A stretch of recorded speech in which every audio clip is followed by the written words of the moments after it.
አሜን። አቤቱ አምላካችን ልዑል እግዚአብሔር ሆይ ወደህና ፈቅደህ በቸርነትህ ለዚህ ዕለት ለዚህ ሰዓት ስላደረስከን ዘላለማዊው ስምህ ዘወትር ለዘላለም የተመሰገነ ይሁን። ክቡር አባታችን ሊቀ ጉባኤ ቆሞስ አባ ኃይለ ሥላሴ የዚህ ታላቅ ደብር አስተዳዳሪ፣ ክቡራን አበው መነኮሳት አባቶቻችን፣ ካህናት አባቶቻችን፣ እንዲሁም ደግሞ እግዚአብሔርን የምትወዱት ልዑል እግዚአብሔር የሚወዳችሁ ማኅበረ ምእመናን ወምእመናት በልዑል እግዚአብሔር ስም እንደምን አደራችሁ? እንደምን አደራችሁ? እንደምን ሰነበታችሁ? እንድናመሰግነው የፈጠረን እንድናመሰግነው የፈቀደልን የወደደን የአባቶቻችን የቅዱሳን አምላክ የእግዚአብሔር አብ ልጅ የድንግል ማርያም ልጅ መድኃኔ ዓለም ክርስቶስ ክብር ምስጋና ይግባው። የድኅነታችን ምክንያት ስለ እግዚአብሔር የምንነጋገርባት ፊደላችን እግዚአብሔርን የምናመሰግንባት ቋንቋችን እመቤታችን ቅድስት ድንግል ማርያም የድኅነታችን ምክንያት ስለ ንጽሕናዋ፣ ስለ ቅድስናዋ፣ ስለ ድንግልናዋና ስለ አማላጅነቷ ስሟ ለዘላለም የተመሰገነ ይሁን። ቅዱሳን ሁሉ እግዚአብሔር በሰጣቸው ክብር፣ እግዚአብሔር በሰጣቸው ጸጋ ለዘላለም የተመሰገኑ ይሁኑ። ጉባኤ ነቢያትን በረድኤት ጉባኤ ሐዋርያትን በአካል ተገኝቶ የባረከ እግዚአብሔር የእኛንም ጉባኤ እንዲባርክልን በሚዘራልን ንጹሕ ዘር 30፣ 60፣ 100 ያማረ ፍሬ እንድናፈራ የእርሱም ወዳጆች እንድንሆን የእርሱ ቅዱስ ፈቃድ ይሁንልን። ደከማችሁ ምዕመናን። የሚያስተምር ማን ነው? ማን ነው የሚያስተምረው? አሁን ማን ያስተምረናል ብላችሁ ነው የመጣችሁ? እግዚአብሔር። ከሰው አንዳች የሚገኝ ነገር የለም። እግዚአብሔር ነው የሚያስተምረው። እኛም ቆመን የምንማር ተማሪዎች ነን፣ እናንተም ተቀምጣችሁ የምትማሩ ናቸው። እግዚአብሔር እኛን አቁሞ እናንተን አስቀምጦ ያስተምራል። ስለዚህ የሚያስተምር እግዚአብሔር ነው። ለዚህ ነው የእግዚአብሔርን ቃል ስንሰማ እግዚአብሔር ለእያንዳንዳችን የሚያስፈልገንን የሚሰጣል። እንግዲህ በዓሉን በተመለከተ ከሕይወታችን ጋር አስማምተን አጠር ላለ ደቂቃ ከሰዓት አንጻር እንነጋገራለን። ከዚያ በፊት ግን ከምንም አስቀድመን ሥላሴን ማመስገን ስላለብን ሁላችሁም ሌሊት የነበራችሁ ከሊቃውንቱ ጋር አብረን ስናመሰግን ያደርነው ደግሞ አሁን የመጣችሁ ደግሞ እንዳይቀርባችሁ ሥላሴን እናመሰግናለን። እስቲ እንዲህ እናምናለን በሉ። እንዲህ እናምናለን። ሁላችሁ ነው እንግዲህ የሚያምን ሁሉ ማለት አለ። እንዲህ እናምናለን፣ እንዲህ እናምናለን፣ እንታመናለን። እንታመናለን። አብ ወልድ መንፈስ ቅዱስ አንድ እግዚአብሔር ብለን ትምህርታችንም ከዚህ ጋር የተያያዘ ስለሆነ አንድ ላይ እንዘምራለን። እንዲህ እናምናለን፣ እንታመናለን፣ እንዲህ እናምናለን፣ እንታመናለን። አብ ወልድ መንፈስ ቅዱስ አንድ እግዚአብሔር ብለን አብ ወልድ መንፈስ ቅዱስ አንድ እግዚአብሔር ብለን እናምናለን፣ እንታመናለን፣ እንዲህ እናምናለን፣ እንታመናለን። አብ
እግዚአብሔር ብለን አብ ወመንፈስ ቅዱስ እግዚአብሔር ብለን ሊያጽናናን የሚላክ ከአብ የሰረጸው በአምሳኛው ዕለት ወደኛ የመጣ የራሱ የሆነ ፍጹም አካል ያለው ጰራቅሊጦስ ጌታ እግዚአብሔር አምላክ ነው። የራሱ የሆነ ፍጹም አካል ያለው ጰራቅሊጦስ ጌታ እግዚአብሔር ቅዱስ ነው። እናምናለን እንታመናለን እናምናለን እንታመናለን አብ ወወልድ ወመንፈስ ቅዱስ እግዚአብሔር ብለን አብ ወወልድ ወመንፈስ ቅዱስ እግዚአብሔር ብለን በእደ ዮሐንስ ሲጠመቅ በማየ ወልደ አምላክ መሆኑን ስንሰማ ከላይ በአምሳለ ርግብ ወርዶ በእርሱ የኖረ ለአካላዊው ቃል እስትንፋስ ሕይወት ነው። በአምሳለ ርግብ ወርዶ በእርሱ የኖረ ለአካላዊው ቃል እስትንፋስ ሕይወት ነው። እናምናለን እንታመናለን እናምናለን እንታመናለን አብ ወወልድ ወመንፈስ ቅዱስ እግዚአብሔር ብለን አብ ወወልድ ወመንፈስ ቅዱስ እግዚአብሔር ብለን እናምናለን እንታመናለን እናምናለን እንታመናለን አብ ወወልድ ወመንፈስ ቅዱስ እግዚአብሔር ብለን አብ ወወልድ ወመንፈስ ቅዱስ እግዚአብሔር ብለን። እግዚአብሔር አምላክ ዝማሬያችንን ይቀበልልን። እንዲህ እናምናለን እንታመናለን አብ ወልድ መንፈስ ቅዱስ ስንት እግዚአብሔር ብለን አንድ እግዚአብሔር ብለን። ሥላሴ ስንት ናቸው ምዕመናን? ባለፈው ዓመት እንዲሁ ተገናኝተን ነበረ። ሥላሴ ስንት ናቸው? አንድም ሶስትም ናቸው። በአንድነት ውስጥ ያለውን ልዩ ሶስትነት እያመንን በቤተ ክርስቲያን እንኖራለን ማለት ነው። እንግዲህ ባለን ደቂቃ የበዓሉንም ሁኔታ ከሕይወታችንም አንጻር እንደ እግዚአብሔር ፈቃድ እንነጋገራለን።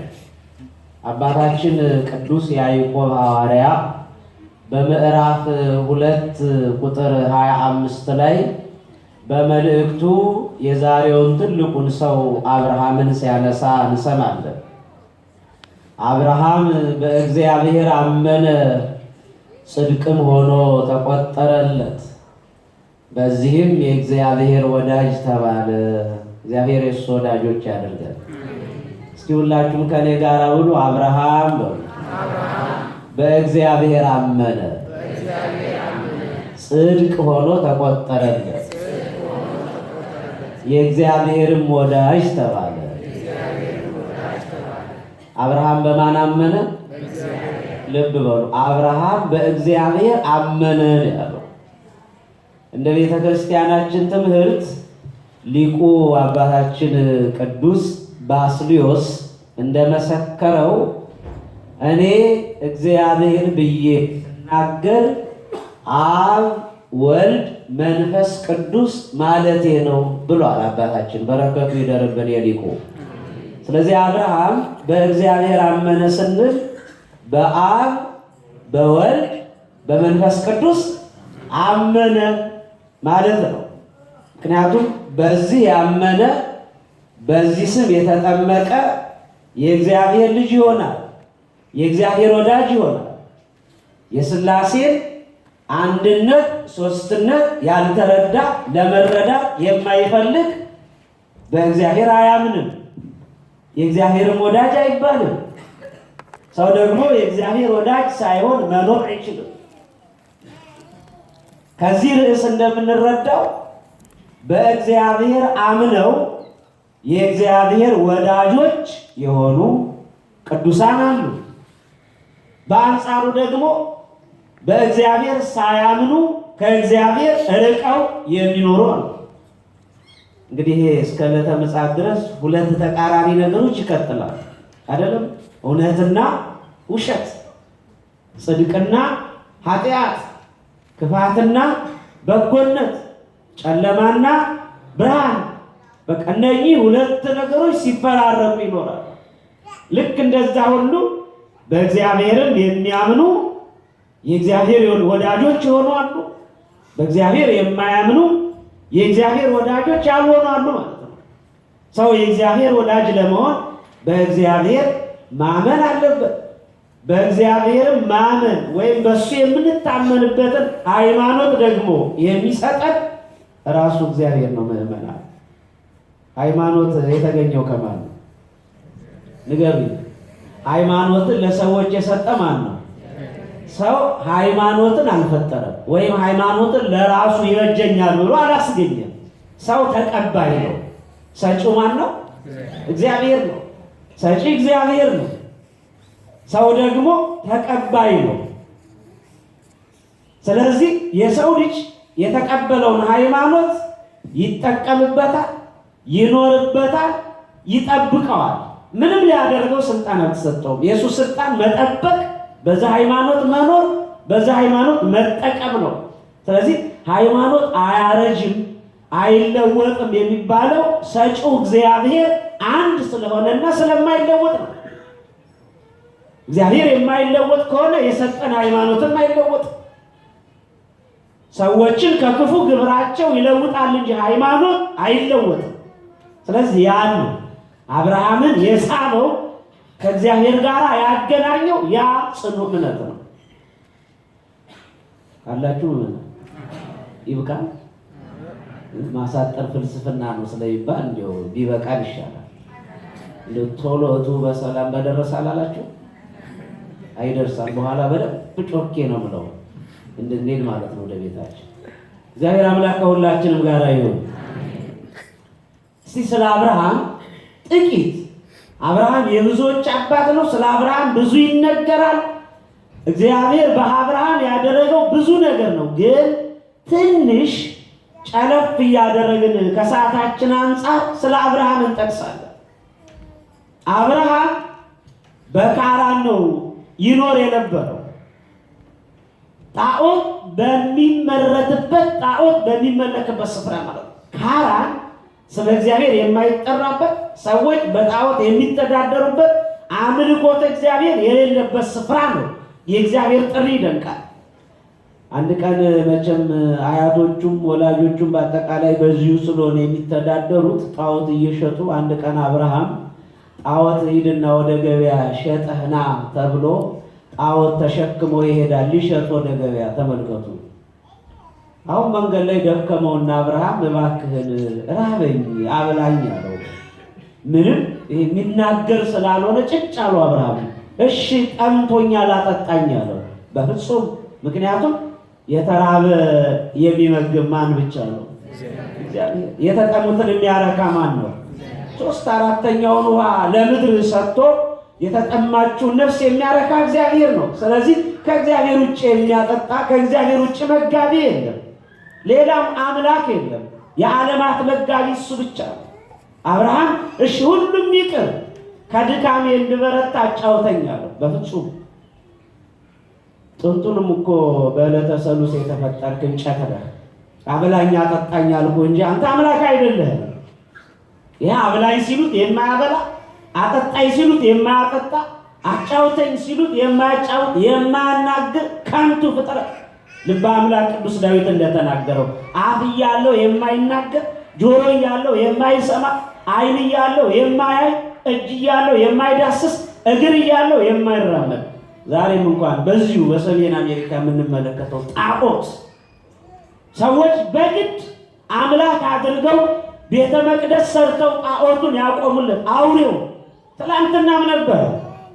የብዙዎችን ልቦና ከእግዚአብሔር ቤት ያሸፈተ እግዚአብሔርን እንዳያምኑ በሥላሴ አምነው እንዳይኖሩ ልባቸውን በክህደት ያቀለጠ ሰይጣን አብርሃም ገበያ ሄደና አበላይ ሲሉት የማያበላ አጠጣይ ሲሉት የማያጠጣ አጫውተኝ ሲሉት የማያጫውት የማያናገር አምላክ አምጥቼላቸዋለሁና ግዙ። ገበያ እንዴት አምነው ይወጣል? ነጋዴ በፍጹም የማይጣፍጠውን አጣፍጦ ነው አይደል? ነጋዴ የተቀደደው ልብስ ደብቆ እንዴት የሚያምር ልብስ መሰለ ብሎ ትንሽ ውሸት ቅመም ጨምሮ እያጣፈጠ ነው። መኪና የሚሸጡትን ተመልከቱ እስቲ።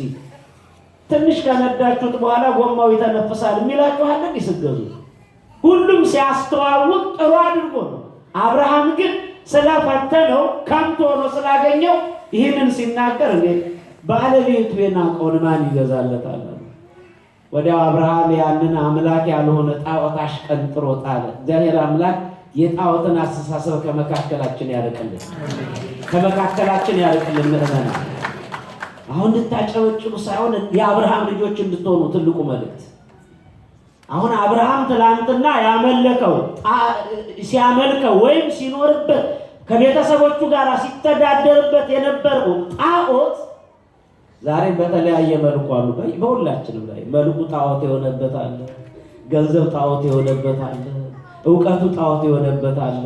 ምክንያቱም ወደ እግዚአብሔር ቤት እንዳይመጣ የከለከለው ለምን አትመጣም ሲባል ከዕውቀቱ ብዛት የተነሳ እነማን ናቸው የሚያስተምሩት? ቤተ ክርስቲያን እኮ ዝም ብሎ ነው የሚል ጊዜ ምክንያት የሚደረድር ያለችኝ ቀን አንድ ቀን ናት፣ በዚች ቀን እንዴት ብዬ እመጣለሁ ብሎ እነሆ ጣዖት የሆነበት ስልጣኑ እሾህ የሆነበት ብዙ ሰው አለ።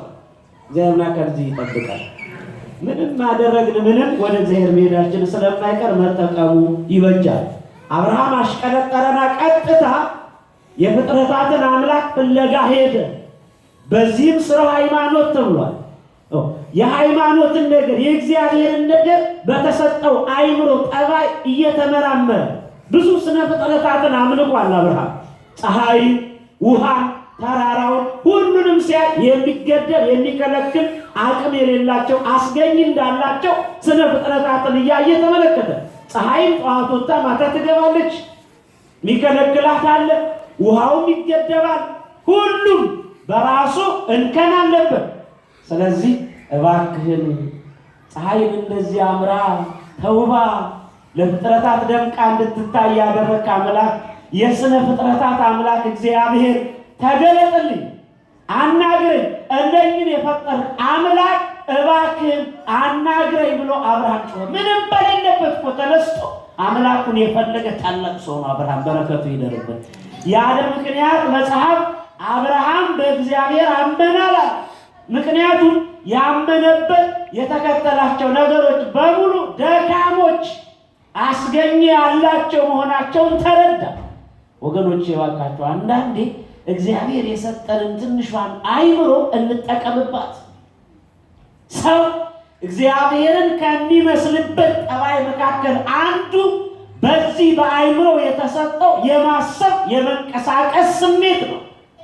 በአራቱ ባህሪያተ ሥጋ የተጨመረችው አምስተኛ ባህሪ ነፍስ ከሶስት ከዊን ያላት ረባዊት፣ ሕያዊትና ነባቢት የሆነችው ነፍሳችን እግዚአብሔርን የምንመስልባት ትልቅ ስጦታችን ስለሆነች አይምሮአችንን እንጠቀምበት። ምእመናን ሰው እኮ አይምሮውን ሲጠቀምበት መኪና ሰራ፣ አይምሮውን ሲጠቀምበት አውሮፕላን ሰራ፣ አይምሮውን ሲጠቀምበት ብዙ ነገር ሰራ። አንሻፎ ደግሞ አይምሮውን ክፉ ነገር ሲጠቀምበት ደግሞ እርስ በርሱ የሚጋደልበት መሳሪያ ሰራ። አሁንም ሰው ክፉ ካልሆነ በጎ አመለካከት ካለው ከዚህ ተወርውሮ ደካማ ሀገሮችን የሚመታ መሳሪያ ከመስራት ከዚህ ተወርውሮ ህዝቡን የሚያጠግብ ዳቦ መስራት አይቻልም። መሳሪያ ከተሰራ ዳቦ መስራት እንዴት ያቀታል? ከዚህ ተወርውሮ ሰዎችን የሚያጠፋ ነገር የመስራት ኃይል ያለው ጭንቅላት ከዚህ ተወርውሮ እዛ የመመገብ በጎ የማድረግ ነገር መስራት ይችላል። አብርሃም አይምሮውን ተጠቀመበት። ወዲያው እግዚአብሔር አምላክ ለአብርሃም ተገለጠለት። የፍጥረታት አምላክ ደስ ይላል። እግዚአብሔር የተመሰገነ ይሁን። ለአብርሃም ተገለጠለት። በል ከዘመዶችህ ከሀገርህ ውጣ አለው። አያችሁ፣ ካራን የጣዖት ስፍራ ጨለማ ነው። የእግዚአብሔር ስም የማይጠራበት ነው። ረድኤት እግዚአብሔር የሌለው ነው። ስለዚህ ከዘመዶች ከቤተሰቦች ሀገር ከካራን ውጣ አለው። እኔ ወደማሳይ ወደማሳፍርህ ምድር ሂድ አለው። በዚያም ትኖራለህ፣ አበዛሃለሁ፣ እባርክሃለሁ አለው። ያቺ ከነዓን ናት። አብርሃም አመነ፣ ቤተሰቦቹን ሀገሩን ትቶ ወጣ። በማን አምኖ? ንገሩኝ እስኪ፣ በማን አምኖ? ይገርማል። እናቱን አባቱን ትቶ እግዚአብሔርን ፍለጋ መጥቷልና ና ውጣ ሲለው ወጣ። ሰው እኮ የቱንም ያህል ቃለ እግዚአብሔር በተደጋጋሚ ሰማ ከሚሰራው ኃጢአት ቶሎ ለመውጣት እኮ ይቸገራል። አይቸገርም? አሁን ስንቶቻችንን መምህረ ንስሐዎቻችን ቢመረምሩ ንስሐ ይገባል። በተደጋጋሚ ንስሐ ግቡ፣ ሥጋው ደሙ ተቀበሉ፣ አስራት በኩራት አውጡ፣ እባካችሁ ትክክለኛ ክርስቲያኖቹን እየተባለ ሁልጊዜ ይነገረናል። ወስነን ውጡ፣ ከካራን ውጡ። ካራን ጣዖት ነው። ካራን ኃጢአት ነው። ካራን የእግዚአብሔርን ቃል አለመስማት ነው። ስለዚህ ከዛ ውጡ እያለ እግዚአብሔር በመምህረ ንስሐዎቻችን በመምህራኖቻችን አማካይነት ሲጠራ እንደ አብርሃም በእግዚአብሔር አምኖ ካራንን እዛው አውልቆ ትቶ እግዚአብሔር ወዳዘጋጀለት ከነዓን መሄድ መታደል ነው። ቅዱሳንን የምንወዳቸው የምናከብራቸው እኮ ቁርጥ ውሳኔ ስለነበራቸው ነው። ወስነዋል። እግዚአብሔር ውጡ ሲላቸው ወጥተዋል። ተከተሉኝ ሲላቸው ተከትለውታል። ቤተሰቦቻችሁን ትታችሁ ኑ ሲላቸው እነ ጴጥሮስ ትተው መረራቸውን የሚተዳደሩበትን ትተው ተከትለውታል። ለዚህ ነው በቅዱሳኑ ሲመሰገን እግዚአብሔር ደስ ይለዋል። በእግዚአብሔር አምኖ ሄደ። አብርሃም ብዙ ስራ ሰርቷል። ምዕመናን በተለይ ከሎጥ ጋር አብሮ ሲኖር ነገሥተ ሰዶም ወገሞራን ድል እንዳደረገ ድል ካደረገ በኋላ ከሰበሰበው ሀብት ንብረት ለካህኑ ለመልከጼዴቅ ስጦታ እንዳቀረበ ካህኑ መልከጼዴቅም እንደባረከው ህብስተ አኮቴ ጽዋ በረከት ይዞ እንደቀረበ እግዚአብሔር አምላክ በመልከጼዴቅ አማካይነት አብርሃምን እንደባረከው ዘሩን እንደባረከ ሁላችንም እናነባለን። እንግዲህ አብርሃም ታላቅ ሰው ነው። እግዚአብሔር የባረከው ሰው ነው። እግዚአብሔር የለየው ሰው ነው። በእግዚአብሔር ካመነ በኋላ ቀሪውን ዘመኔን ድንኳን ሰርቼ በአራቱም አቅጣጫ የእግዚአብሔርን እንግዶች ሰዎችን የተራቡትን እያበላው እንግዳ እየተቀበልኩ እኖራለሁ። አቤት የአብርሃም ሕይወት የሚገርም! አንተ የተነሳ ዘርህን እንደ ሰማይ ከዋክብት እንደ ምድር አሸዋ አበዛዋለሁ ብሎ እግዚአብሔር የባረከው አብርሃም ቀሪው ዘመኔን ቤት አልሰራም፣ ድንኳን ሰርቼ በአራቱም አቅጣጫ የሚመጡትን ሰዎች እየተቀበልኩ ያለምንም ሂሳብ ያለምንም ዋጋ ማብላት ማጠጣት። ምክንያቱም የተራቡትን ማብላት ለቅዱሳን ሕይወታቸው ስለሆነ ደስ የተጠሙትን ማጠጣት ለቅዱሳን ሕይወታቸው ነው። ስለወደቁት መነሳት መጸለይ ለቅዱሳን ሕይወታቸው ነው። የተራቡ ሰዎች ሳይበሉ እንግዶችን ሳይቀበሉ እህል የማይቀምሱ አብርሃም ነው የሚመስሉ ደጋግ እግዚአብሔር ወዳጆች። አብርሃም ያንን ያደረገው እንግዳ እየተቀበለ የአብርሃም ቤት ከተባለ ማንም ከየትም ይምጣ ከየትም ቀጥ ብሎ ገብቶ ተስተናግዶ በልቶ ጠጥቶ ይሄዳል። የአብርሃም ስም በጣም ይታወቃል። ምንጊዜም በእግዚአብሔር ወዳጆች የሚቀና ማን ነው? ንገሩኝ እስኪ። በእግዚአብሔር ወዳጆች የሚቀና ማን ነው? አሳዘናችሁ፣ ደከማችሁ። መጀመሪያም እኮ ተናግሬያለሁ። ደከማችሁ ወይስ በአብርሃም ሕይወት ቀናችሁ? ሕይወቱ ያስቀናል። ከሞርጌጅ ቤት ወጥተን ድንኳን እንስራ አሜሪካ ላይ እንደዛ አይደለም ነገሩ። ያ አይደለም ቁም ነገሩ። እንድታስተውሉ እግዚአብሔር አምላክ ከሁላችንም ጋር ነው። አሁን ያቺ ድንኳን ብዙ ምስጢር ስላላት ልብ ብላችሁ እንድትከታተሉ ነው። ሰይጣን ቀና። ስንጾም፣ ስንጸልይ፣ ስንሰግድ፣ ንስሐ ስንገባ፣ ስናስቀድስ፣ ማህሌት ስንቆም፣ ስርዓተ ቤተ ክርስቲያን ስናከብር የሚቀናው ሰይጣን ነው ምዕመናን። ምክንያቱም ሰይጣን የእግዚአብሔር ወዳጆች ሆነን እንድንኖር ስለማይፈልግ በመጀመሪያ የመላእክትን ማህበር ያወከ በመቀጠል አዳምና ሔዋን በገነት ጸጥ ካለው ሕይወታቸው አሳስቶ ያስወጣ ዛሬም ብዙዎችን ከቤተ ክርስቲያን ከአማናዊቷ ድንኳን ቤተ ክርስቲያን እያስወጣ የሚያስኮበልን ከኃጢአት ከጽድቅ ወደ ኃጢአት ከብርሃን ወደ ጨለማ ከበጎነት ወደ ክፋት የሚወስደው እሱ ነው። የበጎ ነገር ተቃራኒ የሐሰት አባት ሐሰትን ከማንም ሳይማር በራሱ የፈጠረ ነው ሰይጣን። ለዚህ ነው እግዚአብሔር ሰይጣን ሳይለው በራሱ የሰየጠነ ነው። ዲያብሎስ ማለት የተጣለ ነው። እግዚአብሔር ሰይጣን ብሎ ስም አላወጣለትም። በራሱ ነው ሰይጣን የሆነው። እግዚአብሔር ያወጣለት ሳጥናኤል ብሎ። ስለዚህ አንዳንድ ሰዎች ክፉ ሳያደርጋቸው በራሱ ክፉ ሆነው የሚገኙ ሰዎች አሉ። እግዚአብሔር አምላክ ከክፋት ይጠብቃል። ከኔ ጋር ናችሁ? ምን ደግ መሆን አይቻልም? ይሁን አብርሃምን አየን። ደግ መሆን እኮ ይቻላል። ከገንዘብ ቆርሶ ለድሆች መመገብ ይቻላል። አብርሃም አስተማረ። በእግዚአብሔር አንድነት ሶስትነት ማመን ይቻላል። አብርሃም አስተማረ። በዚህ በኩል ደግሞ ሌላ መምህር አለ። መቼም እንደነገርኳችሁ ሁለት ተቃራኒ ነገሮች እስከ ዕለተ ምጽአት ይቀጥላሉ ብያችኋለሁ። በጎ አስተማሪዎች እንዳሉ ሁሉ ደግሞ ክፉ አስተማሪዎች አሉ። እግዚአብሔር ዕፀ በለስ እንዳትበላ ብሎ ጥሩ ምክር ትምህርት ለአዳም ለሔዋን ሲሰጥ ዲያብሎስ በዚህ በኩል መጣና ዕፀ በለስ ብትበሉ እኮ አምላክ ትሆናላችሁ። አላያችሁ? የሱ ክፉ ብትበሉ አምላክ ትሆናላችሁ አላችሁ። ሲበሉ እንኳን አምላክ ሊሆኑ ትክክለኛ ሰዎች አሉ እንዳይመስላችሁ። ስርዓተ ቤተ ክርስቲያንን መጣስ የትክክለኛ ሰው መገለጫ አይደለም፣ በኋላ ይጎዳናል። ሰይጣን መጀመሪያ ያሳየናል እያንከባለለ፣ ልክ ከወደቅን በኋላ ግን ይስቅብናል። እግዚአብሔር ግን እስክንነሳ ይጠብቀናል፣ ያዝንልናል፣ ይራራልናል። ስሙ ለዘላለም የተመሰገነ። አሁን ምን አደረገ ሰይጣን? ከአብርሃም ድንኳን አጠገብ 1 3 4 ፌርማታ ላይ ቆመና ራሱን የተፈነከተ ሰው አስመስሎ ልብሱን ደም ለውሶ እንግዶች ወደ ደጉ ወደ አብርሃም ቤት ሲሄዱ መንገድ ላይ እየጠበቀ ወዴት ነው የምትሄዱት? ወደ ደጉ ሰው ወደ አብርሃም፣ ቢያበላ ወደማይሰለቸው ወደ አብርሃም፣ ቢያጠጣ ወደማያልቅበት አብርሃም፣ ካለ ወደሚያለብሰው አብርሃም፣ አንድም ቀን ከፊቱ የቁርፊያና የሌላ የግልምጫ ምልክት ወደ ሌለው ወደ ደስተኛ ወደ አብርሃም እየሄድን ነው።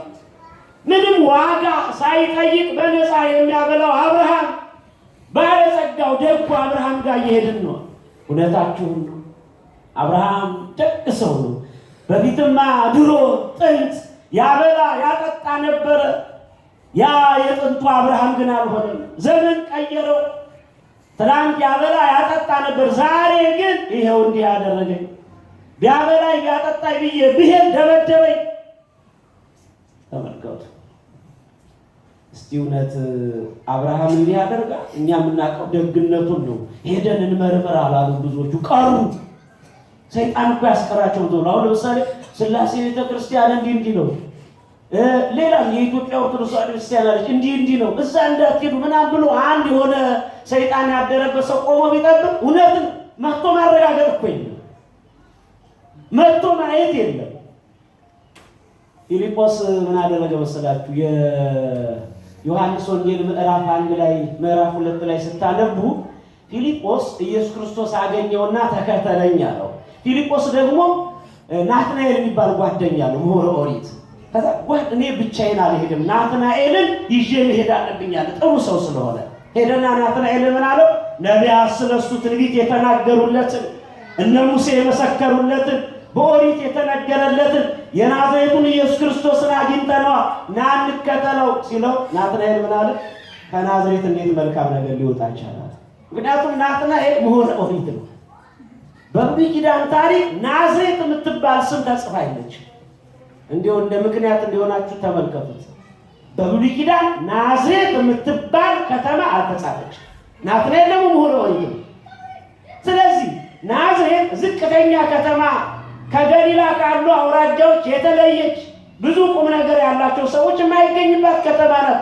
እንዴት መልካም ሰው ሊገኝ ይችላል? ክርክር ቢበዛበት ፊልጶስ ምንድን ያለው? መተህ እግዚአብሔር ሲመሰገን የአንደበቱን ትምህርት የእጆቹን ተአምራት ናና እይ አለው። እውነትም ና መተህ ሲለው ሲያይ ናትናኤል በህሊናው ያመላለሰዋል። በእውነት ቅዱስ የእግዚአብሔር ልጅ ብሎ ነው የመሰከረው። ምክንያቱም በእውነት ተንኮል የሌለበት የእስራኤል ሰው መጣ ብሎ እግዚአብሔር ሲመሰክርለት ከወዴት ታውቀኛለህ አለው። እሪኩ ከታሕተ ዕፀ በለስ ከበለስ በታች አውቅሃለሁ። ፊልጶስ ሳይቀራ በፊት ከበለስ በታች አውቅሃለሁ ማለት ከበለስ ስር ናትናኤል ብዙ የሰራው ጉዳ አለ እግዚአብሔር የሚያውቀው። ያኔ ቅዱስ የእግዚአብሔር ልጅ አለ ተቀየረ በአንድ ጊዜ ማለት ነው። ስለዚህ አንዳንድ ክርክር የሚያበዙ ልክ ሰይጣን መንገድ ላይ ቆሞ ያልሆነ ነገር የሚያሰራቸው ሰዎች ናና ማህሌቱ ነኝ፣ ና ቅዳሴው ነኝ፣ ና ተማር፣ ና ጠይቅና ያለውን ነገር መርምር ማለት ያስፈልጋል። ግን በወቅቱ ትላንት ከአብርሃም ቤት የበሉ የጠጡ ሰዎች ግን የአብርሃምን ደግነት በአንድ ጊዜ ሽምጥጥ አድርገው ካዱና አንድ ጊዜ ሰይጣን በሰበካቸው ስብከት ወደኋላ ቀሩ። አዎ ሰይጣን ተሳካለት። አብርሃም ደግሞ እንግዳ ሳይመጣ እህል አይቀምስም። ከኔ ጋር ናቸው መና ከኔ ጋር ናቸው። በጣም እያዘንኩ ነው ማስተምረው ማለት ሙቀትም አለ። በተቻለኝ አቅም ደግሞ ከቀነኒሳም ለመፍጠን ነው ሞክረው። እግዚአብሔር አምላክ ከሁላችንም ጋር ይሁን። ታዲያ ሁሉ ሸሽ። አብርሃም ደግሞ እንግዳ ሳይመጣ እህል አይቀምስም። ይሄ ቃል ኪዳን ነው። ሰይጣን ደግሞ አብርሃም ተርቦ ተስፋ እንዲቆርጥ ነበር ፍላጎቱ። አብርሃም 3 ቀን ሙሉ ሰይጣን እንግዶችን ከመንገድ ላይ ያስቀረበት እሱም መምሬ ከተባለው የአድባር ዛፍ ስር፣ መምሬ ማለት የወይራ ዛፍ ማለት ነው፣ ግራ በዛ መምሬ በተባለው ዛፍ ስር ቁጭ ብሎ ይጠባበቅ ነበር እንግዳ። አያሳዝንም? ዘመኑ ተገልብጦ ዛሬ እንግዳ ሲመጣ እኮ ልክ ምግብ በልተን ስንጨርስ መጣ ነው አይደል ይባላል አይደለም? ከሆነም እንደምንም ተቻኩሎ አሁን ግን ስስት እየበዛ አልጋ ስር፣ ጠረጴዛ ስር፣ በረከቱም እዛ ስር ስስት በቃ ሰው ስስቱ 5 እንጀራ 2 ዓሣ ባርኮ 12 መሶብ ያተረፈውን እግዚአብሔርን የሚያመልክ ሰው እንዴት ስስታል? ክርስቲያን እንዲህ አይደለም። አብርሃም ግን በምንም አይነት መልኩ 3 ቀን ሙሉ ተራበ። ሃይማኖት ማለት እኮ ነው እየተራቡ መጽናት። ከኔ ጋር ናችሁ ማለት አብርሃም በእግዚአብሔር አመነ ሲባል እኮ እየተራበ ነው ያመነው። እየራበው እየጠመው አባቶቻችን እየተቸገሩ ሰይፍ እያለፋባቸው በመከራ ውስጥ ሁሉ እያለፉ ነው የጸጡት። በእግዚአብሔር ማመን ዝም ብሎ ነገሮች ሲስተካከሉ ብቻ አይደለም፣ በፈተና አብርሃም ጽኑ የሃይማኖት አባት ነው። የብዙዎች አባት ነው። የሃይማኖት ገበሬ ነው። ወዲያው በ3ኛው ቀን ጽናቱን ትዕግስቱን አየና እግዚአብሔር ለአብርሃም በተቀመጠበት ስፍራ አካባቢ ከተራራው ጋር ሆኖ ታየው። ቀና ብሎ ሲመለከት አብርሃም 3 ሰዎችን አየ። ከኔ ጋር ሆኖ ማለት ስንት ሰዎችን አየ? ልብ ብላችሁ ተከታተሉ። ዛሬ የክህደት ስካር ያሰከራቸው ሰዎች ምስጢረ ሥላሴ ላለመረዳት ግራ ቢገባቸው የምን አንድ የምን 3 ነው ብለው በራሳቸው ሐሳብና ፍልስፍና የሚሄዱ ሰዎች ምስጢሩን ጠጋ ብለው ከመረዳት ይልቅ እየራቁ የሚቸገሩት በዚህ ነው። ልብ ብላችሁ ተከታተሉኝ ያልኳችሁ ለዚህ ነው። አብርሃም ቀና ብሎ ከፍ ባለው ተራራ ላይ ከዛ ዛፍ ስር ቁጭ ብሎ አቅንቶ ሲመለከት ስንት ሰዎችን አየ? 3 ሰዎችን አየ። ከዛ በኋላ ምን አለ መሰላችሁ? 3 ሰዎችን አይቶ ምን አለ? አቤቱ በፊትህ ሞገስን አግኝቼ ከሆነ ባሪያህን አትለፈኝ። እየሰማችሁ ነው? ስንት ሰው አየ? 3 ሰው አይቶ እንዴት ለአንድ ሰው እንደሚናገር ተናገረ። አብርሃም ያየው 3 ሰው ነው። አብርሃም ግን ምን አለ? አቤቱ በፊትህ ሞገስ አግኝቼ ከሆነ በፊትህ ቅንነት ተገኝቶብኝ ከሆነ በፊትህ በጎነት አግኝተህብኝ ከሆነ ባሪያህን አትለፈኝ። የአብርሃም ሥላሴ እኛም ባሪያዎቹን አይለፈን፣ አትለፈኝ። ኑ ወደ ተዘጋጀላችሁ ድንኳን ግቡ፣ እግራችሁንም ታጠቡ። ማጠቢያ አዘጋጅተናል። አንድ ጊዜ አንድ እያደረገ ይጠራል አብርሃም። አንድ ጊዜ ከአንድ በላይ እያደረገ ይጠራል። ከአንድ በላይ መሆናቸውን ተረድተናል። ስንት ሰዎች አየስላል? 3 ሰው። እግዚአብሔር ለአብርሃም በሚረዳው ለሰዎች በሚረዳ መልኩ ይገለጣልና በሰው አምሳል ለአብርሃም ተገልጦ ታየው። ወዲያውኑ ገቡ፣ እግራቸውን አጠበ። ከዛ በኋላ ወደ ሳራ እየሮጠ ሄደ። በይ እንግዶች መጥተዋልና 3 መስፈሪያ ዱቄትሽን አውጪ። ስንት መስፈሪያ? 3። ከዛ በኋላ 1 እንጎቻ አድርጊው። ስንት እንጎቻ? ይገርማል። ስንት መስፈሪያ? 3 መስፈሪያ። ስንት እንጎቻ? 1 እንጎቻ። አብርሃም ስንት ሰዎች አየ? ከዛ በኋላ 3ቱን ሰዎች ሲያናግር ምን አለ? አቤቱ በፊትህ ሞገስ አግኝቼ ከሆነ ባሪያህ አትለፍ። ይሄ አንድነቱን ነው የሚያሳየው። ሥላሴ ስንት ናቸው ብለናል? አንድም 3ም ናቸው። ስለዚህ 3 ሰዎች አየ፣ 3ነታቸውን። አቤቱ በፊትህ ሞገስን አግኝቼ ከሆነ ባሪያን አትለፍ አለ። ስንትነቱን? አንድነቱ። አንድነቱ 3ነቱ እንደተጠበቀ የሚኖር አምላክ ነው። በአንድነት ውስጥ ያለው ልዩ 3ነት ማለት ይሄ ነው። አንድነቱ 3ነቱን ሳይጠቀልለው፣ 3ነቱ አንድነቱን ሳይከፋፍለው ለዘላለም ጸንቶ ይኖራል። እግዚአብሔር ስሙ ለዘላለም የተመሰገነ ይሁን። ወደ ባሪያውም አገልጋዩም ሄደና በል ፍሪዳውን እረድ፣ አወራድ አምጣሉ። አወራዱ አመጣ። ፍሪዳውን ቀረበ፣ ማሩም ቀረበ፣ ቅቤውም ቀረበ። እግዚአብሔር በላ ይላል። ይገርማል። እግዚአብሔር አብርሃም ያቀረበለትን በላ ይላል። ሥላሴ በአብርሃም ቤት፣ 2ቱ መላእክት በሎጥ ቤት፣ ቅዱስ ሩፋኤል በጦቢት ቤት የበሉት ምግብ አይመረመርም። ግብር አምላካዊ ነው። ልክ ቅቤን እሳት ላይ እንደማድረግ ነው። እግዚአብሔር በላም ሲባል ነው ግብር አምላካዊ። ሊቃውንት እንዳስተማሩ የሚመረመር አይደለም። ይሄ እግዚአብሔር የእሱ ስራ ስለሆነ እርሱ ስለሚያውቀው ከሰው አይምሮ በላይ ነው። የአብርሃምን ያቀረበውን እንደተቀበለለት እንድንረዳ ለአብርሃምም የቀረበለትን ነገር እግዚአብሔር እንደተቀበለው ሊያሳይ እንጂ እግዚአብሔር ይህ በዚህ በአብርሃም ቤት ያደረገው፣ 2ቱ መላእክት በሎጥ ቤት ያደረጉት፣ ሩፋኤል በጦቢት ቤት ያደረገው የማይመረመር የእግዚአብሔር ስራ ነው። አንዳንድ ስራ አለ እግዚአብሔር ብቻ የሚያውቀው፣ ምስጢሩ ለእግዚአብሔር ነው እንደተባለ እግዚአብሔር ብቻ ምስጢሩን የሚያውቀው። ስሙ ለዘላለም የተመሰገነ ይሁን። እንዲያው ማር አይታችሁ ከሆነ ማር እየተበላ ልብስ ላይ ሲንጠባጠብ የማይለቅ ይመስላል አይደለም? ማር ልብስ ላይ ሲፈስ የማይለቅ ይመስላል። ትንሽ ቆይቶ ግን ይለቃል። ኦሪትም እንደዛው ናት።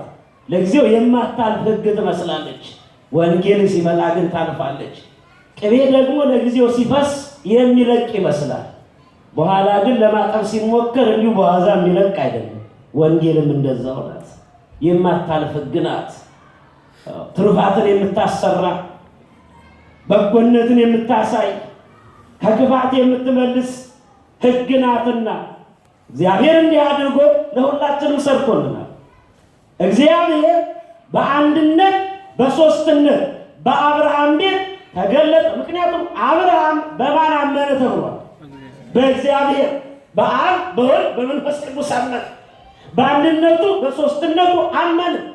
ይሄ የበለጠ ግልጥ እንዲሆንላችሁ ኦሪት ዘፍጥረት ምዕራፍ 1 ቁጥር 26 ላይ እግዚአብሔርም አለ ሰውን በመልካችን እንደ ምሳሌያችን እንፍጠር። እግዚአብሔርም አለ ሲል አንድነቱን በመልካችን እንደ ምሳሌያችን እንፍጠር ሲል ከአንድ በላይ ነው።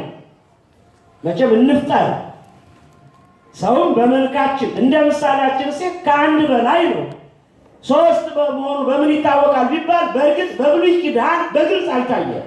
ኢሳይያስም በምዕራፍ 6 ላይ ቅዱስ ቅዱስ ቅዱስ የሰራዊት ጌታ እግዚአብሔር እያሉ መላእክት ሲያመሰግኑ ተመልክቷል። በብሉይ ኪዳን ግልጥ ያልሆነው በአብርሃም ቤት በአንድነት በ3ነት ተገልጦ ምንም እንኳን ለጊዜው ግልጥ ያልሆነው ሚስጥረ ሥላሴ በአዲስ ኪዳን ግን ግልጥ ሆኗል። በዮርዳኖስ ወንዝ በሚጠመቅበት ሰዓት እግዚአብሔር አብ በደመና ሆኖ የምወደው ልጄ እርሱ ነው አለ። መንፈስ ቅዱስ በርግብ አምሳል መጥቶ ከራሱ ላይ አረፈ። አካላዊ ቃል ወልድ ኢየሱስ ክርስቶስ በዮሐንስ እጅ የተጠመቀ ከዮርዳኖስ ታየ። ሥላሴ አብ ወልድ መንፈስ ቅዱስ መሆናቸው በግልጥ ታየ። ጌታም ደቀ መዛሙርቱ ሲልክ ሂዱና አሕዛብን በማን ስም አጥምቁ አለ? በአብ በወልድ በመንፈስ ቅዱስ ስም አጥምቁ አለ። ስለዚህ ይሄንን ነው አብርሃም ያመነው። መጨረሻ አብርሃም በእግዚአብሔር ስላመነ እንዲሁም በተለይ ደግሞ ሀብት ንብረት ሰጥተኸኛል፣ ብዙ ሀብት ሰጥተኛል፣ ግን ብዙ ሀብት ብዙ ገንዘብ ቢሰጥ ገንዘብ ለልጅ ለማውረስ አይደለም። እኔ እንደምታይ ልጅ የለኝ አለው። ሳራ የት ናት? ከተጋቡ ብዙ ጊዜያቸው ነው። ልጅ ግን የላቸው። በእግዚአብሔር የሚያምኑ የተለዩ ሰዎች ናቸው። ከኔ ጋር ናቸው። በእግዚአብሔር እያመኑ ለእግዚአብሔር የተለዩ ቅዱሳን ሆነው ልጅ የላቸው። አብርሃምም በግልጥ ሐዘኑን ለእግዚአብሔር ገልጦለታል። ለመሆኑ ሳራ የት ናት አለ። እግዚአብሔር ሳራ ድንኳን ውስጥ መሆኗን አላወቀም? አያውቅም? ያውቃል። ሳራ በዛ ያለውን ነገር ትከታተላለች። ከጓዳ ሆና ከጓዳ ናት፣ ድንኳን ውስጥ ናት አለ። ግድ የለም እመኑ። ልክ እንደ ዛሬው በሚቀጥለው ወደ ቤትህ በበረከት ስመጣ ሚስት ሳራ የወንድ ልጅ እናት ትሆናለች አለ እግዚአብሔር። ስሙ የተመሰገነ። አቤት በእግዚአብሔር የማመን ውጤቱ ምዕመና፣ በእግዚአብሔር የማመን ውጤቱ ይሄ ለጊዜው ለሳራ ሳራ ወንጌል ናት ምዕመና፣ ሳራ ክርስትና ናት። በወንጌል አማካኝነት ብዙ ምዕመናን ልጆች ይወለዳሉ። በሳራ ወንጌል አማካኝነት ብዙ አማኞች ይገኛሉ። አብርሃም ያንተ ልጆች ይሆናሉ፣ የብዙዎች አባት ትሆናለህ፣ የደግነታቸው ምሳሌ ትሆናለህ አለው። ለዚህ ነው አብርሃም በእግዚአብሔር አመነ፣ ጽድቅ ሆኖ ተቆጠረለት። በሱም እግዚአብሔር ሲጠራ ደስ አለው። እኔ የአብርሃም የይስሐቅ የያዕቆብ አምላክ ነኝ። ተመልከቱ እስቲ እንዴት ደስ ይላል። የፈርዖን አምላክ ነኝ አላለም እግዚአብሔር። የአብርሃም አምላክ፣ የይስሐቅ አምላክ፣ የያዕቆብ አምላክ። ስለዚህ በቅዱሳኑ እግዚአብሔር ግሩም ስለሆነ ለአብርሃም በሶስትነት በአንድነት የተገለጠ አምላክ እግዚአብሔር ለእኛ ምስጢረ ሥላሴ ሊግለጥልን ከብዙዎች የተሰወረው ያቺ የአብርሃም ድንኳን የእመቤታችን ምሳሌ ናት። ሊቁ አባታችን አባ ሕርያቆስ በቅዳሴ ማርያም ላይ እንደተናገረው ከኔ ጋር ናችሁ። የአብርሃም ድንኳን የማን ምሳሌ ናት? አማናዊቷ የአብርሃም ድንኳን እመቤታችን ቅድስት ድንግል ማርያም ናት። አስቡት እስቲ በአብርሃም ቤት በአንድነት በሶስትነት ሥላሴ ገቡ። ለጊዜው አብርሃምን ባረኩት። ልብ ብላችሁ ተከታተሉኝ። አብርሃምን ባረኩት። ግን በአብርሃም ድንኳን ሥላሴ ስለገቡ ስለባረኩት አብርሃም ለጊዜው ገነት መግባትን አልቻለም። የአብርሃም ድንኳን አንቺ ነሽ አይደል ያለው ሊቁ አባታችን አባ ሕርያቆስ። የአቤል የዋህቱ አንቺ ነሽ ብሏል። ምክንያቱም አቤል በየዋህነቱ በደግነቱ ገነት ሊገባ አልቻለም። በረድኤተ እግዚአብሔር ግን ከክፉ ተጠብቋል። አብርሃም ሥላሴን በቤቱ በድንኳኑ በእንግድነት ቢያስተናግድም ለጊዜው የሲኦል እሳት እንዳያገኘው ረድኤተ እግዚአብሔር ይጠብቀው ነበር እንጂ ገነት አልገባም። ምክንያቱም የአብርሃም አማናዊቷ ድንኳን ድንግል ማርያም ናት። የአቤል የደግነቱ ዋጋው ክፍያው ድንግል ማርያም ነው። ከእሷ በተገኘው ዘር ከኢየሱስ ክርስቶስ በተገኘው ድህነት ነው ይስሐቅም አብርሃምም አቤልም ገነት የገቡት። የአብርሃም ድንኳን ሥላሴን እንዳስተናገደች የድንግል ማርያም ማኅፀንም እግዚአብሔር አብ ለአጽንኦ እግዚአብሔር መንፈስ ቅዱስ ለአንጽሖ እግዚአብሔር ወልድ ደግሞ በተለየ አካሉ ከሥጋዋ ሥጋ ከነፍሷ ነፍስ ሊነሳ እግዚአብሔር ያደረባት ድንኳን እመቤታችን ናት። ነኪር ነገሩ በእንቲአኪ ሀገረ እግዚአብሔር፣ የእግዚአብሔር ሀገሩ ሆይ የእግዚአብሔር ከተማው ሆይ በአንቺ ድንቅ ይባላል እንዳላት አባቷ ዳዊት የእግዚአብሔር ድንኳን ናት ድንግል ማርያም። እርሷን የሰጠን አምላክ ስሙ የተመሰገነ ይሁን። መቼም ወገኖቼ ከኦሪት ዘፍጥረት እስከ ራእይ ድረስ የምስጢረ ሥላሴን ነገር ብንናገረው አያልቅም። የአብርሃምን ነገር ብንናገረው አያልቅም። ስንጠቀልለው ግን አብርሃም በማን አመነ? ምን ተደርጎ ተቆጠረለት? ጽድቅ ተደርጎ ተቆጠረለት። ከዛም የማን ወዳጅ ተባለ? የእግዚአብሔር ወዳጅ ተባለ። ሰው አብርሃም አባቴ አለን እያለ ሳይሆን መመጻደቅ ያለበት የአብርሃምን እምነት ማድረግ፣ የአብርሃምን ሃይማኖት ማድረግ። እነኚህ ከመፍቀር እግዚአብሔር ከፈሪሳውያን የሚሉ ፈሪሳውያን ብዙ አይነት ናቸው። ምግባር ቆጣሪ ፈሪሳውያን አሉ። የሰሩትን ጽድቅ የሚቆጥሩ ፈሪሳውያን አሉ። ተመጻዳቂ ፈሪሳውያን አሉ።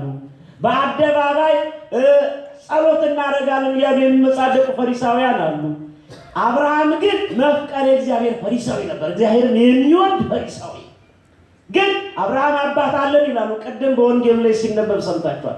አብርሃም አባት አለን ብለው ይናገራሉ። ግን የአብርሃምን ስራ ሲፈልግባቸው አላገኘባቸውም እግዚአብሔር።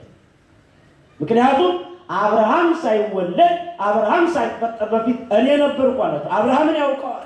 አብርሃምን ባርኮታል። እናንተ የአብርሃም ልጆች አይደላችሁ።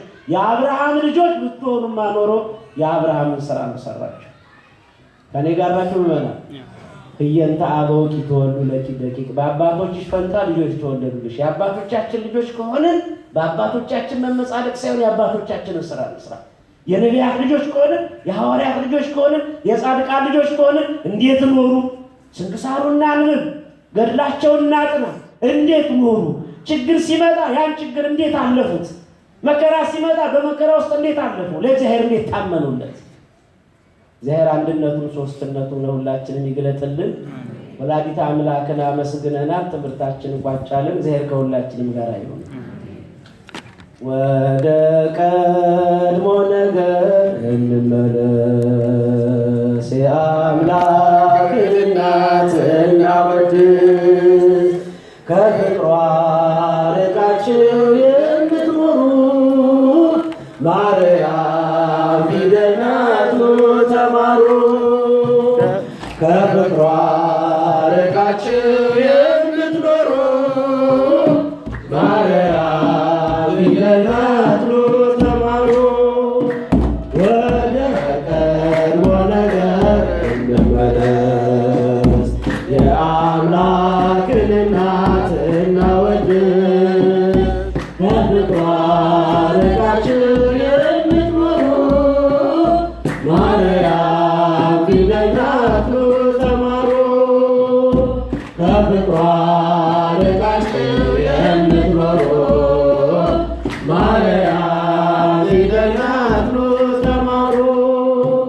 ቃል ተጽፎባታል የመዳኛ ፊደል፣ ጥበብ የሚሞላ ጨለማን የሚሰጥ፣ ለቃል ሥጋ መሆን ምክንያት ስለሆነ ቀርባችሁ ተማሩ ማርያም ፊደል። ወደ ቀድሞ ነገር እንመለስ። የአምላክን እናት እናወድስ፣ ከፍቅሯ ርቃችሁ የምትኖሩ ማርያም ፊደል ናት ኑ ተማሩ።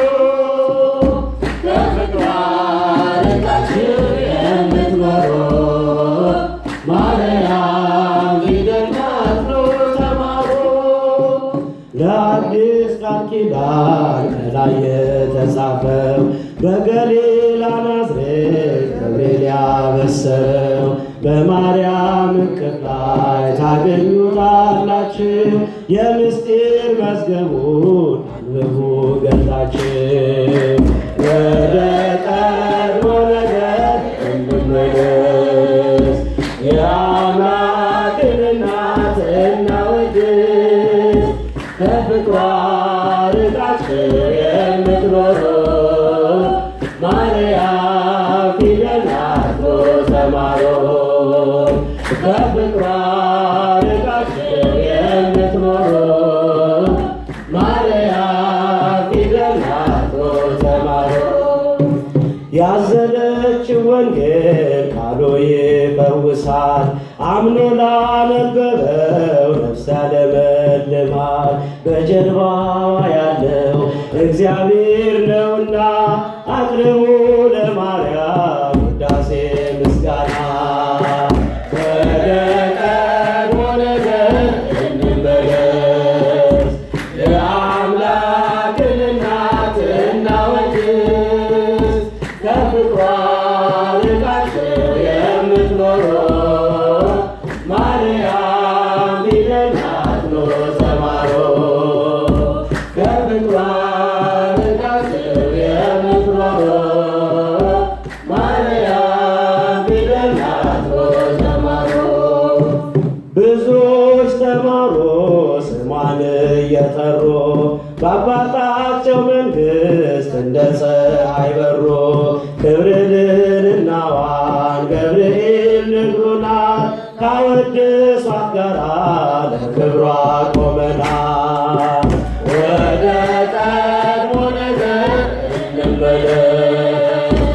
የአምላክን እናት እናወድስ ከፍቅሯ ርቃችሁ የምትኖሩ ማርያም ፊደላት ተማሩ።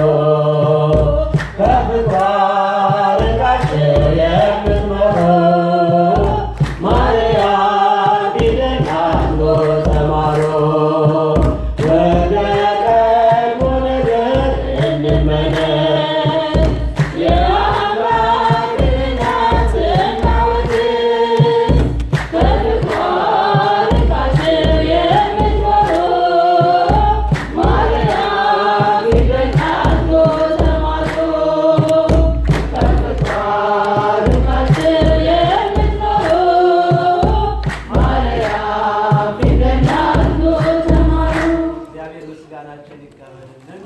የተባለውን ቅዱስ ቃል በሕይወት እንድንተረጉም እግዚአብሔር ይርዳን።